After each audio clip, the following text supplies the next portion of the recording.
Welcome to the All About You podcast. My name is Sheila and I am your host. Today I'm going to be having a conversation with my guest Leanne, and we're going to be talking about yoga. Leanne, welcome to the podcast. Hi Sheila, how are you doing? I'm doing really well and I'm looking forward to recording on a Monday morning. So I'm very happy to start the week with a podcast. Me too, it's exciting. So Leanne, you are a teacher of yoga. But can we go right the way back to the beginning? As a kid, were you very sporty? Definitely not. No, I was definitely a musical theatre kid. Not sporty at all. Where did the yoga start? I started yoga in my early 20s when I moved to California. Just as a way to get fit, through the physical side of yoga as most people start. And then I stayed for the mental benefits. How old were you when you went to America then? I was 25, I think it was 2005 that I moved there. And as soon as I arrived, a lot of people, obviously yoga is pretty big in California and there's access to loads of great teachers. And so it's part of the lifestyle. And I wanted to go as a form of exercise, like you're saying, after work. But I found that the breath work, the practice in itself left me feeling great mentally, so I stayed for that aspect of it. And then you decided to train as a yoga teacher. I didn't for a long time. I studied yoga in lots of different forms. I took a lot of different types of trainings for my own personal benefit. I didn't consider being a teacher until I left the corporate world. So that was 2019. We left America. I left my corporate job and I wanted to be able to share yoga with other people. So I was back in the UK and I took my certification, my official Yoga Alliance certification then, so 2020. And I've been teaching officially since then, although I definitely was leading yoga in other forms before that. You are currently teaching yoga classes here in Valencia? Correct, yeah. Okay. Let's talk about the training to become a yoga teacher. I mean, what are the components of a teaching program? Sure, they're all pretty different. The program I did for my 200-hour certification was based with a school in India. It was a lot of philosophy, a lot of alignment-based things with asana as well, and then a lot of pranayama, which is the breath work. And obviously you have to do anatomy as well to understand the body. Yeah, so it's kind of all of those mixed together. And were you still working when you were doing your yoga training? I wasn't, no. This was during COVID. It was the beginning of COVID, so I had plenty of time to just focus on completing that training. And it was great. It was online. It was during COVID. It was live classes with the teachers, but everything was online, which was very different and definitely not the way I would have preferred to do my yoga teacher training. I'm very much about being in the group, being in community. And prior to that, all of my previous trainings had been in person on different aspects of yoga. But if we talk about yoga, I think it's very confusing because there are so many different types of yoga. Absolutely. It's like saying sport or philosophy with yoga, right? Because obviously we think of yoga and we think of the asanas, the postures, the positions we see people putting themselves in on social media, or maybe you think about something that's relaxing or meditative for the body. But yoga can encompass lots of different techniques, and in reality it's a philosophy for life. And asana is just asana, the poses. The physical aspect of it is just one small part of that whole of yoga. In fact, the asana is just there to prepare us for the meditation, the mindfulness. I think it's really interesting you've brought up about the poses on social media. When you talk to normal people about, do they do sport, do they follow any kind of Pilates, yoga, whatever, we see these yoga poses, basically people upside down, balancing on their shoulders. And that's the vision I get of yoga. And I just think, no way, I understand something like that is probably at the top. It might take you years to get to that point. and great if you can. And that's great for social media. They're all dressed in these lovely white workout clothes. They've got the plants and you might see the cat. It's all very calming. But I think for the average person, I would look at that and go, absolutely no way. I don't want the broken bones, etc. I just want to go along and do something relaxing, time to myself.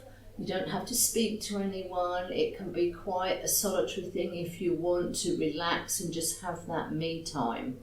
And then the other end of the spectrum, we see these amazing poses. These poses where people are basically upside down, that takes years to get to that point. Oh, absolutely it does. Yeah, those are very advanced poses that you see online. And it's a shame, really, because I think it puts off a lot of people from trying yoga, from experiencing, the benefits of yoga, because they see these advanced poses that are really very little to do with yoga as a practice. The practice for a lot of people is actually more challenging. If you're a sporty person, the practice of breath work, the practice of mindfulness is actually a lot more of a challenge. If you're not a super physically able person, obviously the challenge of the practice will be upside down in headstand or doing some other sort of arm balance. I think as well, because if the average person is looking at somebody doing these poses, if the average person has not got that amazing figure, that average person maybe is a little bit overweight, a few aches and pains, etc. They want to do yoga, but then they see these very contrived poses. I should imagine that puts a lot of people off. So I'm really interested in talking about, let's take the average person, male, female, a little bit overweight, doesn't really aspire to doing that upside down pose, but just wants to have a little bit of relaxation, just to feel this is my time. I can go to my yoga class once or twice a week, and this is time for me. Let's talk about that kind of person. What's going to be the benefits of yoga for that lovely lady? Well, like you say, they're going to get this opportunity to have an hour or an hour and a half to themselves, to be with themselves, to feel into the body. Obviously, a lot of us have a disconnect from our body. We're too busy rushing around. We're not paying attention, really. And it's a skill that you practice in yoga. That's being there with your sensations, using mindfulness tools to bring you into the present moment, bring you into your body and give you that peace of mind that usually we're looking for and we crave, we need in a very busy modern world. Yeah, and it's a shame that these images on social media put people off from trying something that in my eyes is only beneficial. There's so much to be taken from yoga that can help you. For me, breath work is one of the most important things, one of the things I use most in my daily life outside of the studio. It's kind of the only tool we have that really connects to our autonomic nervous system. We can use our breath to literally calm the body, to calm the mind. And what a tool that is, right? We should be teaching this to kids in primary school. I definitely taught my daughter from an early age. Anybody at any age can develop these skills. I'm glad you're talking about breathing, because we breathe all the time without thinking about it, but we're not breathing very well, are we, for our body? We often are holding our breath in a stressful situation. We really only take notice of our breath when we get that feeling, oh my God, I'm breathing very shallow, or I'm breathing very rapidly because you've had a stressful situation. Mm-hmm. But as you say, if we can learn how to breathe correctly, and I actually remember having a podcast with a lady on a completely different subject, and after the podcast I said to her, I hope you don't mind, but your skin is just incredible. She said, oh, that's because of breath work. And this lady was well into her 70s. She had the most amazing skin, and she said, if you think about it, the skin is all over your body. The skin needs oxygen. If we can learn how to breathe correctly, we can get that blood going around the body. Obviously, blood goes into the skin. that will do more for you than slapping on these very, very expensive creams on the outside. What you do on the inside, as in getting oxygen around the body, will affect your skin far more than any jar of cream. And I just thought, that makes so much sense. Absolutely, yeah. So when you say about learning how to breathe, what are you talking about? Well, there's lots of different pranayama, that's breath work, techniques. We can learn to breathe more deeply to strengthen the lungs. We can learn to use the diaphragm in a better way. So when the diaphragm contracts, it allows the lungs to elongate, to provide more space to use the lungs to their full capacity, which of course is beneficial for all kinds of reasons, including oxygenating, the blood and the body. And that's what we call belly breathing, because as we do that process, we find that our breath moves into our belly, we find our belly moves and it comes out of the chest. So we're using more of the lungs. And then there's other kinds of breaths. There's activating breaths to activate your mind, your nervous system as well. There's different cooling breaths. There's balancing breaths. But I think the most important thing is when you're able to focus on your breath, you're in the present moment. And whatever tool you use for mindfulness, it could be the breath, it could be using other sensations in the body, feeling into sensations in the body. It could be using your other senses. Whatever it is, we're coming to the present moment. We're getting out of the monkey mind. We're getting out of the future, the past, our thoughts, and all of this connection with that. Just being right here, right now in the present. And I think that is the biggest benefit of breath work. Again, that makes so much sense because I came in on the bus this morning looking around. People are on their phones, people are reading. And I was reading and I thought, okay, I'm going to put my book away. And I just started looking out the window and noticing the colours and the trees, and got a nice sunny day here today. We are just so focused on particularly being on our phones all the time. And we see something, it's exciting, we probably breathe faster. We see something upsetting, our breath is probably quite fragmented. But as you say, if we're doing a breathing practice, we don't need any special equipment, we don't have to go anywhere particular, we can do it on our own, and just focusing on that simple breathing in, breathing out can just bring everything down to calm, it can relax us. Yeah, I mean, Absolutely. It makes so much sense. As you say, this should be taught in schools. Yeah, absolutely. I really think so. We have so many distractions all the time, and yoga is not about another distraction. It's not about taking an hour to distract ourselves from our thoughts or from our life. It's about carving that time to kind of observe what's going on in the body, in the mind, eventually, with the emotions as well. Playing the observer and really just seeing what is going on with us right now in the moment. And like you say, feeling more connected, right? When you feel more connected to yourself, you feel more connected with the outside world. And it sounds woo-woo, but it works, in practice. If you practice this, you feel it. And I think that's the only way you can really enjoy the benefits of yoga and really understand why people develop such a craving for yoga and because once you feel it, once you experience that and you practice that, it's a continual practice of trying to understand yourself. Because we are generally living our lives on high alert. We're reacting to every ping and ding on our mobile phone. I can't even watch the news now because it is just too traumatic. Just seeing some of the images on TV, hearing some of the narrative just puts your body onto high alert. And you can actually just feel your heart beating, you can feel a bit of a knot in your stomach. And I just thought, this isn't good for me. No.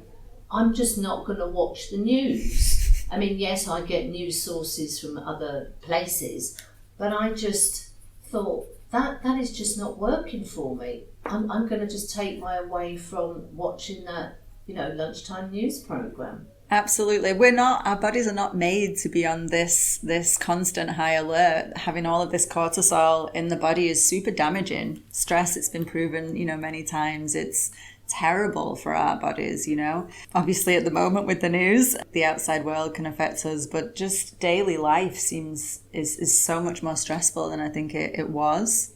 So yeah, getting back to basics in any way, whether that's yoga, that's gardening, that's doing anything that puts you in that state of flow, puts you in the present, I think the benefits are priceless. I don't know. I mean, mindfulness is everywhere now, which is absolutely great. And I always say, and I've said this 100 times on the podcast, if I see another picture of somebody with a fluffy blanket and their hands round a steaming mug of coffee, I will scream. Please, there's got to be something a bit better out there than that. We're moving into spring, so maybe those images will change. And I understand in the winter we all want to hibernate. I get that 100%. But it's just putting our bodies into this high alert all the time. I am pretty sure it must have a physical effect on the body. If you are constantly putting yourself in this high, it's going to affect different. And I really think you're going to pick up diseases. I mean, I'm not a medical professional at all, but when I can feel my heart's beating more rapidly, or I've got this knot in my stomach, or behind my eyes I can feel an ache, wherever you sort of hold your stress, and there are so many different ways you can hold it, I just think, this can't be good for me. I've got to take myself away from this situation and try and get rid of that stress wherever it may show in the body. And I think it's quite interesting to find out where you hold your stress. And I guess if you can say, okay, I always hold my stress in my stomach, or I get it behind my eyes, or I can feel I'm clenching my teeth. If we can focus on that and do breath work, gradually that breath work is just going to calm everything else, everything down, and we're going to unclench that teeth and relax that jaw. That's got to be good for us overall, for our physical well-being. Absolutely, yeah. And it might not be breath work that works for you. It might be a different kind of mindfulness, You might be that person that benefits from the fluffy blanket and the cup, like you were saying. We're not knocking it, really. No, but anything that allows you to sense these feelings, like you're saying, the feeling of the heartbeat, the stress in your stomach, paying attention and being aware of these signs, as opposed to just straight away taking a paracetamol or something, but listening to our bodies, right? Listening to the wisdom of our bodies. There's all of this new information coming up about the microbiome, in the gut. That is everywhere at the moment, which is great. I love it. And I am researching a lot. I'm definitely no expert in that field, but I think it's really interesting, and it's another reason for us to be paying attention to our bodies, to listening to what's going on. And like you say, finding out where we are holding our stress and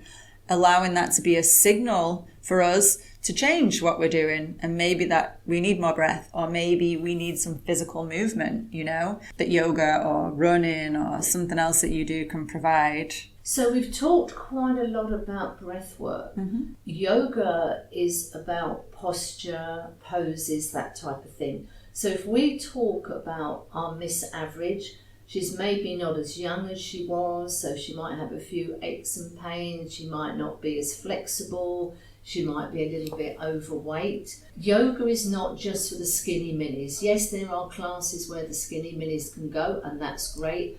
But for the average person who thinks, okay, I don't want to go out and buy the latest fitness gear. I want to come along in my leggings, my trainers, a sweatshirt or my favourite t-shirt, and I want to go. I'm not aiming to get, this handstand pose. I just want to come along and just feel a little bit better mentally and physically.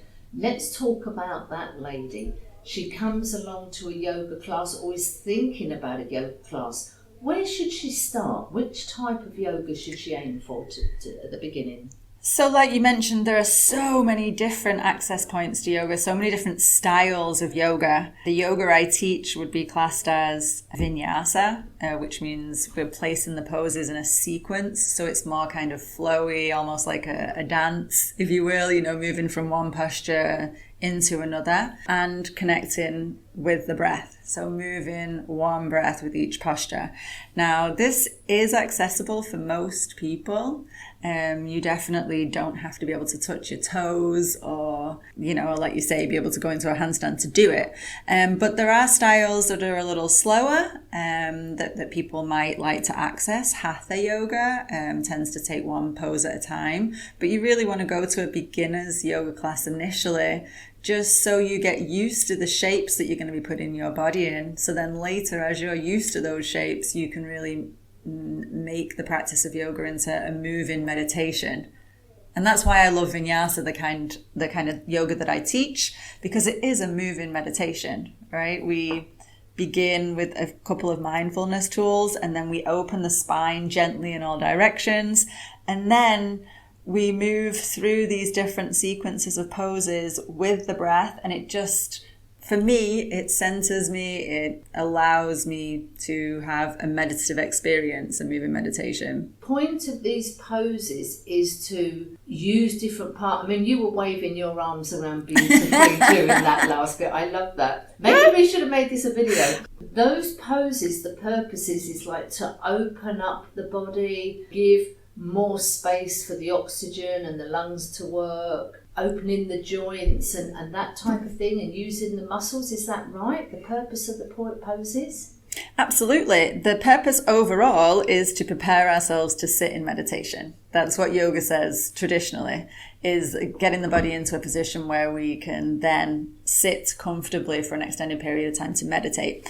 But what we do in yoga, of course, each of the poses has different benefits, whether it's strengthening, whether it's stretching muscles, whether it's opening. A lot of the time in my classes, I spend a lot of time opening the chest area. We say opening the heart, which sounds a lot more woo-woo, but opening this chest area, reversing all of the hunching we do in kind of everyday life, looking on our phone. And yeah, for some people, they already have, a lot of the strength, but they need flexibility. For some people, they're already flexible, but they need a bit more strength work. But when you're talking about aging with yoga, there's different things that are beneficial during a yoga class. You can do some weight bearing exercises, of course, that build strength. You're always working on mobility, and mobilizing the spine especially is super important. Building core strength, building the lower back muscles. Balance is super important as we age. A lot of people have falls as they get older, and that really stops their independence. One of the things I wanted to ask you is when you go into, like, we have Decathlon here at Sports Shop, Yep. You see a yoga brick. What's a yoga brick used for? Okay, that's a prop that we use. You can use it to bring the floor closer to you. Say if you're folding forward, right? If we all think about trying to touch the floor, most of us are not going to be able to place our hands on the floor, right? And maybe you never will be able to with the formatting of our body, right? With our own skeleton. So this just allows the floor to be a little closer to your hands. It's as simple as that. Yeah, I mean, you can use it to sit on as well. You can also use it as a tool to build strength. You can place it between your thighs and use it as something for your thighs to clasp onto. That's more of a Pilates move. But yeah, it's a prop. It's just to make the exercises more accessible and more comfortable. I'm glad you clarified that, because whenever I see these yoga bricks, maybe that's when they do the handstand and they put their head in it or something like that. In theory, you can just go to a yoga class in your comfortable leggings and a t-shirt, go to a beginner's class, just give it a go and see how you get on. But it's not that the idea is in 5 years' time you can stand on your head in this perfect social media pose. No, some people are never going to want to do that, Of course, some people enjoy that challenge of progressing physically, which is great. But I think most people, if they get into yoga, you can tell if they're a seasoned practitioner because they actually take things a lot easier. You know, they tend to know what's going to be good for their body at the time, and you'll see a seasoned practitioner come down into child's pose or into a simpler pose instead of taking those options. And I think that's usually how you can tell that someone has been doing yoga for quite a while, because instead of trying to push themselves to these fancy, outwardly looking poses, they are doing the thing that's going to take care of the body, and they're listening to the body. That's interesting, because a lot of conversations I've had with people about yoga is, well, everybody goes to yoga in the hope that in 5 years' time they can do this stand on your head pose. And to me, is it, okay, you're going to progress through the years and that's like, you know, the golden pinnacle of yoga. But it's not, is it? Yoga can be whatever you want it to be, whether you want to go just for the relaxation, the breath work is the high point of your class, whether it's for strength, whether it's rehabilitation after an illness or you've had surgery. All these things can help, and it's different types of yoga for different types of people and what their goal is, as well as the lady who just wants to have that 1 hour to herself.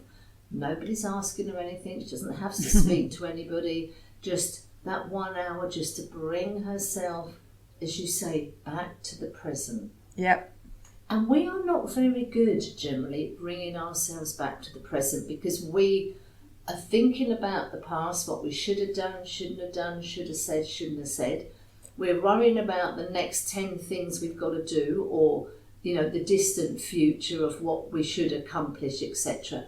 We're pretty rubbish about thinking, okay, this actual minute, what are we doing? I just feel calmer talking to a yoga teacher, I have to say.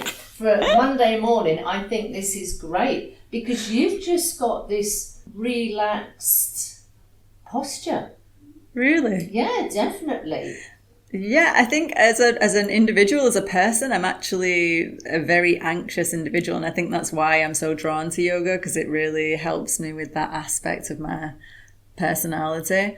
And I mean, in a yoga class, usually you will develop other skills like gratitude. You know, you're going to be working on these things that we all know are great for us, but we don't sit down and take the time to do it. When you go to a yoga class, you are carving that hour just for you, and you're there in that space, and you actually have the time to think about these things, you know, to slow the monkey mind, like you say. Our mind works in a way that it's there to protect us, thinking about the future, thinking about the past. It's there, that's its role, right? So to calm that and to just allow ourselves to come into the body for an hour, just to be with ourselves, to see how we're feeling, to develop a sense of gratitude or a sense of loving our bodies, loving ourselves at that time is super useful for everybody. We just need more ways for people to access the yoga, I think. You know, there's so much yoga that people are nervous to go to because they know, you know, are they going to be expected to touch the toes? Are they going to be expected to do all of these physical things? Or are they going to be expected to sit there and chant for half an hour? You know, people, there's so much unknown with yoga, and there's so many different styles. So I think for people just to find someone they resonate with, whether that's a teacher in person or whether that's online, and then actually experience that practice and see what works for them. That's the exploration. Leanne, this has been such an interesting conversation, and I just feel so much calmer just spending this time talking to you about yoga. I think you've obviously got this aura about you, definitely. I don't think that's true. I feel my shoulders have come down, and I just think, yeah, it's Monday morning, but yeah, I'm doing well. Leanne, thank you so much. And for those people living in Valencia, we're going to put details of your yoga classes that you run here in Valencia. Leanne, thank you for being a guest on the podcast. Thanks, Sheila. It's good fun. Thank you so much. Thank you for listening, and I hope you enjoyed our conversation. Please subscribe for future episodes on whatever platform you are listening to. It is free, and if you have a story to tell, please contact me on allaboutyoupodcast@yahoo.com and let's tell your story.